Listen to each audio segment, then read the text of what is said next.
So my name is Melissa Herzog, and we are going to look at the appendicular skeleton. We will start with the pectoral girdle, which is here. This is the clavicle. This is the sternal end and the acromial end. We are going to look at the scapula, which is this bone here, this whole bone. This is the coracoid process right here. The subscapular fossa is right through here. And the glenoid cavity is right through here. And then we're going to turn them around and look at the spine. And this is the spine of the scapula. The acromium is right here. This is the supraspinous fossa and the infraspinous fossa. And then we'll turn them around again. And this is the sternal clavicular joint would be here. And the acromial clavicular joint would be right here, binding these two together. The arm we'll look at, it's the humerus, and this is the humerus. Here's the head of the humerus. We have the greater tubercle and the lesser tubercle. Then we have greater tubercle, lesser tubercle.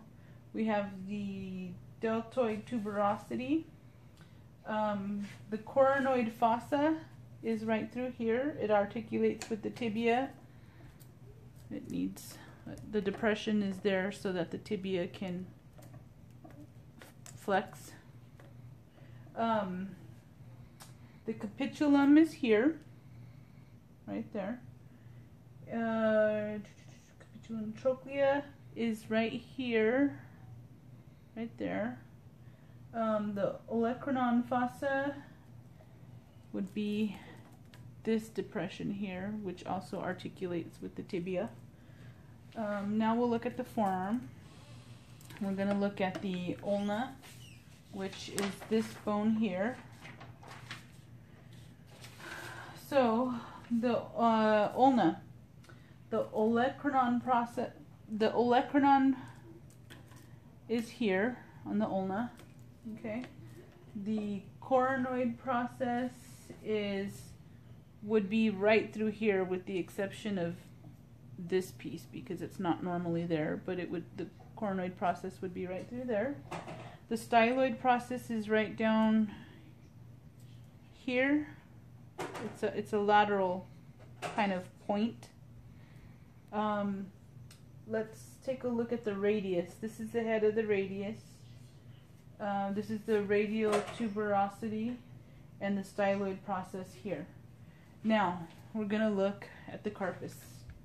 The proximal row is closest to the body.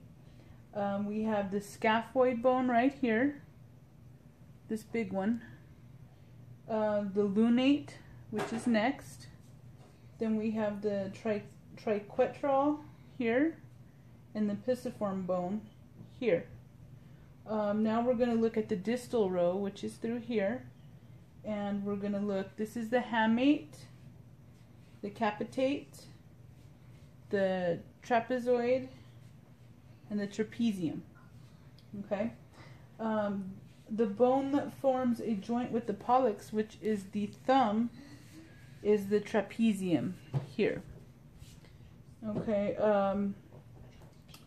The metacarpals are right through here, and the the metacarpals are right through here. They stop here. And the phalanges, come back, start from here to the tip of the fingers. Now for the pelvic girdle. The bones that make up the pelvic girdle that fuse together are the ilium, which this is the ilium, the pelvic bone, which is this, and then this portion back here, which is the ischium. Then we have the acetabellum, which is right in here. The pubic symphysis is right here. The obturator foramen is the opening right through here. Iliac crest is this area here. We're going to turn to the side. Are you okay with the side? This is the anterior superior iliac spine. The iliac fossa, we'll go forward, is in here. This is the iliac fossa. The greater sciatic notch is here. The ischial spine is here. And the ischial tuberosity is, I believe, this area that I darkened. Now let's take a look at the femur. This bone here is the femur. It's one of the biggest, heaviest bones that we have. This is the greater trochanter, the lesser trochanter. This is the femoral head. The adductor tubercle is right here. The lateral epicondyle is here. The medial epicondyle is here. The patella is this bone here. And then we have the medial and lateral condyles. So we'll continue on. The tibia is this bone here. We have the medial condyle, the lateral condyle, the tibial tuberosity. This is the medial malleolus, and then we have the proximal tibiofibular joint, which would connect these two bones, and this is the distal tibiofibular joint right here that would connect these bones.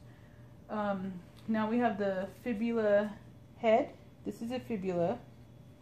This is the head of the fibula, and this is the lateral malleolus.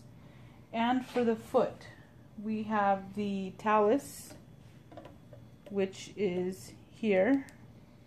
The calcaneus, which is like the ball of your foot. This is the calcaneus. We have the cuneiform bones, which are medial, intermediate, and lateral cuneiform bones. And this is the cuboid bone right here. This bone here is the navicular. We have the metatarsus here, right through here. And then we have the phalanges, which would be the toes, right through here. And the hallux, which is the big toe. This is the big toe right through here. And that concludes the appendicular skeleton. Thank you.